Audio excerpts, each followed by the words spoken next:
อรุณสวัสดิ์ยามเช้าทุกคนใส่ละออกกันละบอดีใจพี่น้องเมื่อวานฝนตกลงมาหวดเขาพอได้ซุ่มได้ซื่นแน่ดีนั่นดีตกลงมาใส่แล้วมันก็ออกแล้วเด้อพี่น้องเอ้ยกำลังโผล่ขึ้นแล้วพุ่นมองทีมันยังบ่ออกน่ะมันก็กำลังโผล่ขึ้นมาจ้ะทีนี้มีแห้งแน่พุ่นโผล่ละจ้าโผล่ละจ้าปัจจุบันนั้นอามาล่าบ่มีจ้าเมื่อวานฝนพี่น้องเอ้ยใส่ละมันคือแหนนแท้มึงแน่นี่พี่น้อง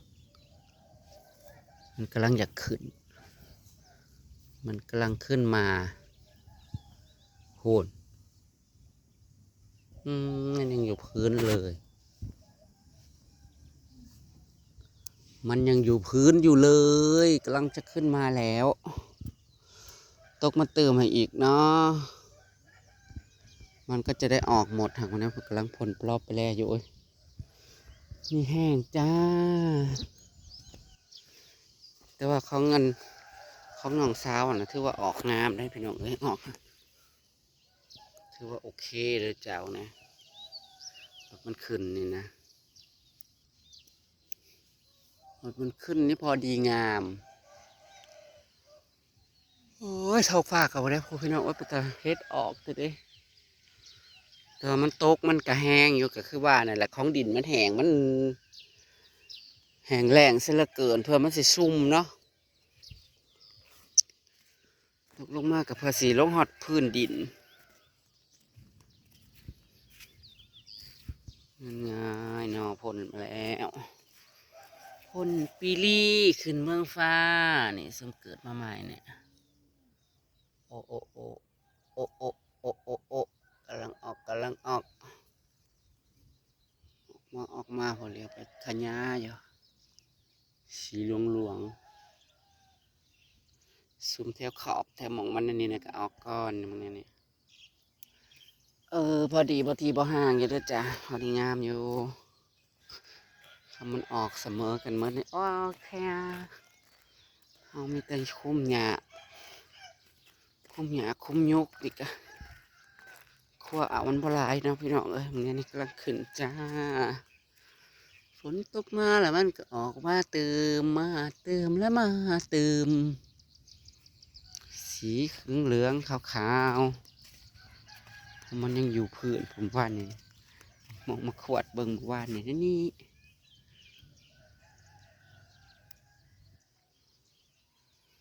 เอาหมูเคลมาแล้ว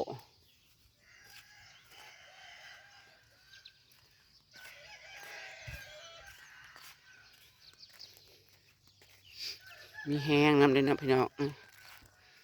มีแห้งน้ำเขาน้ำกาน้ำบุงโอ้ยตะแลด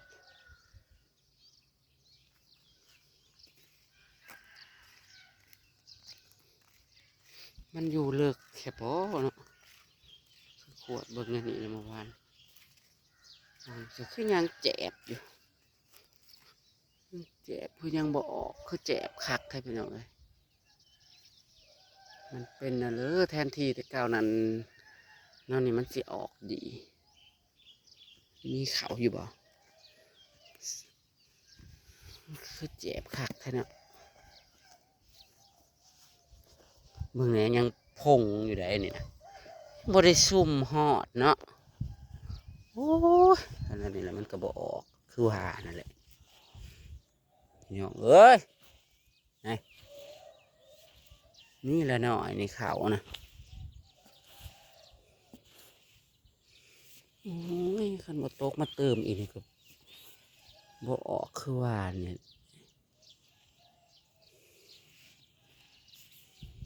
มันเป็นเท่าไหร่บ่สิบริหารลบมันสิบ่ออกเลยบ่ขนาดนี้ก็มีเป็นหม่องไม่ชุ่มไม่ชื้นเนาะเฮ้ย ตายแล้วเขาจะออกไปเดินนั่นนี่คนก็ว่าตกแห้งอยู่แต่ก็บ่ได้ซึมลงบนพื้นดินน่าเบื่อจังเลยเนาะตกก็พอดีกระเทือนแล้วก็บ่ได้เคยว่าตกซ้ำเลยคนน่ะตกมาน่ะตกบ่ได้เคยตกซ้ำย่ำว่าให้มันมีน้ำมีหยังอั้งเลยนะน้องข้าเจ้าคือออกคักถ้าผู้เรียวไปละเคี้ยวอุ้มอยู่หัวใจแอบพามาหัวจักก็เลยต้องเนาะมันเป็นอย่างมันบ่มักบ่อยากออกแต่หมองอันหมองนี่นะเนาะมันเป็นอะไรบ่มันคือแข็งเกิงดึกแทบไงมันคือเจ็บลงแทะได้มีได้มันคือปั่นลงเลิกแทบบ่โง่มีเข่าบ่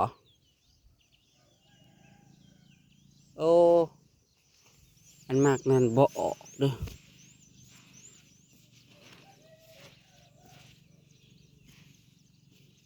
ยังเป็นเม็ดอยู่เขานะ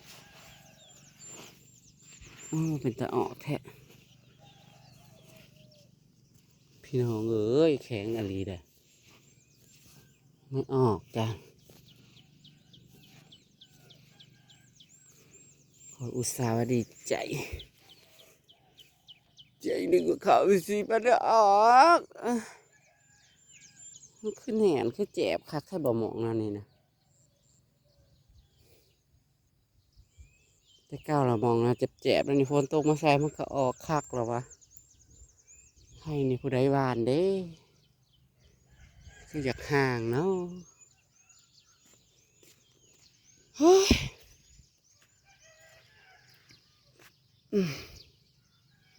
เป็นแทบทุกไห่เลยไปเบิ่งไห่ดาราสาวไห่ดาราสาวหวาน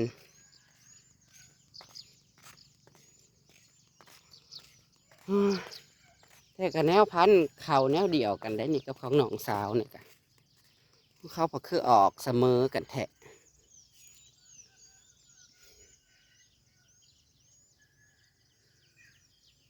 นี่อันนำนี่ไปเนี่ยเป็นบ่อยากออกเลยเอาข่าวในสายมาแซมขนาดนี้นะขันสิออกซ้ำนี่นะที่จริงมันก็เนาะฝนตกมาใส่มันก็คือเจ็บคักแทะเจ็บลงคักเบิ้งนี่ใช้พี่อยู่พื้นพี่โอ้ยเขาก็ขึ้นมานี่พี่น้องมันบริซุ่มลงหอดพื้นดินรีได้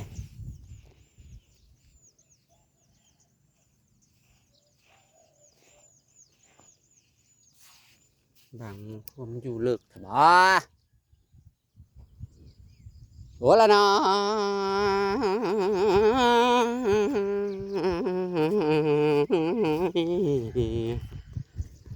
แล้วว่าเรื่องเอ้ยเรื่องสัจจะผู้ขานี่เห็ดหน้าปีเขาบ่ออกน้ำโมผูกวัดเขาข้าเจ้าน่ะออกเขียวเบิ่นละเลี้ยวไปนะของน้องไส้เนี่ยก็บ่ไปตะออกแต่ได้พี่น้องเอ้ยเบิ่งสิบ่ได้มาไถดำเดี๋ยวออกอยู่บ่กำลังออกตืมเนาะแห้งแรงซะเหลือเกินใส่เบิ่งเปียกได้นี่นะซุ่มปฏินดาเพราะคือซุ่มกว่ากันแต่ทำไมเธอยังไม่ออกไม่มีข้าวหรอนี่ไงต้นข้าวน้ำจะออกมาเติมดิดอกโอ้ยผูทุ่มออกก่อนนะจนเคี้ยวเลยแทบมันย่ำมันแย่มเฮ้อจะว่าแตหน้าดำหน้าบานกับคล้องฝนคล้องมีดคล้องหม้ออะไรเนาะปีนี้ฝนบ่ดีจักได้แต่อุกเด้บ้านอำมาลาผัดว่ามีฝนน้อยเดียว ทางนั้นให้กับท้ายหน้านั่นง่ายกุ้มพี่น้องเอ้ยเพิ่นเบาอ่อยท้ายหน้าเลยโอ้ยวะอันนี้ก็ยังว่าดียังนี่ดียังมาตกมาพอได้หวดเข่ามาผู้ใดอันมาหักขวดหักเขียนี่เนาะแต่ว่าห้องนอกนะโอเคอยู่ด้านอย่างแบบมันขึ้นเลยนะพอดีเลยนะบอทีบอไม่มีหน่อไม้หรอแต่พอดีกับเพื่อนกันนาดอีกจะได้จับบาวงพอสีเลี้ยงทีมงานเหรอเพิ่นอยากเลี้ยงทีมงานที่ช่องผ่านเพิ่นว่า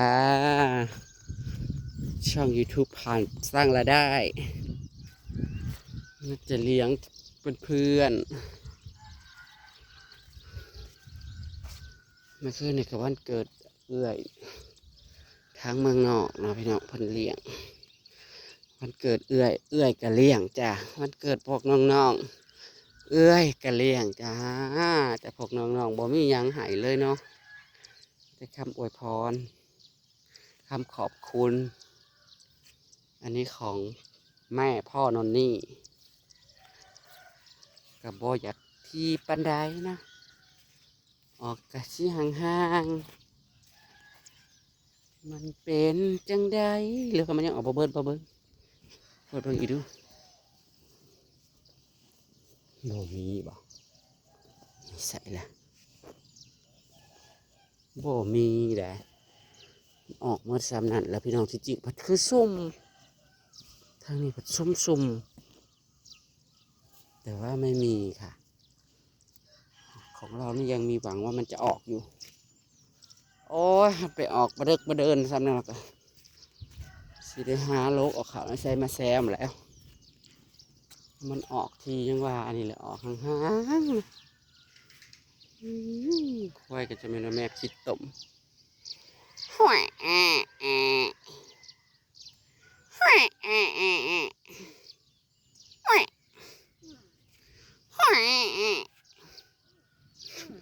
มันตอบกลับห่วยห่วย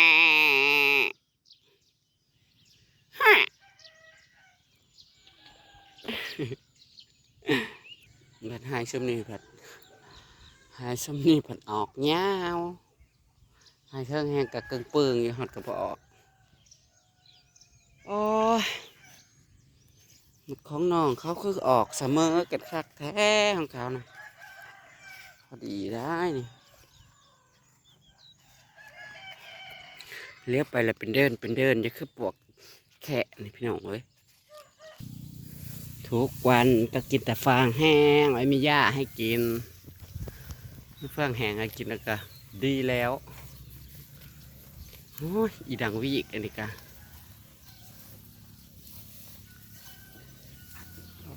ขอบแค่แม่จ่อยค่ะแต่ลูกอ้วนก็ใครอยู่เป็นแต่จุดจีลายเลยเดี๋ยวมาขุดเนาะกระเป็ดเกลือไก่โฮมาเด้อ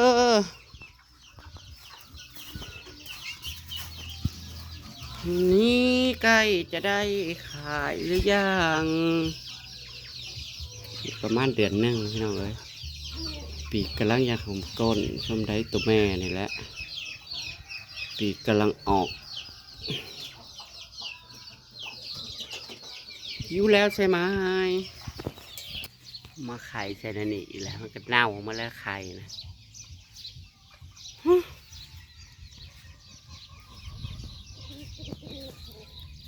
โอ้โห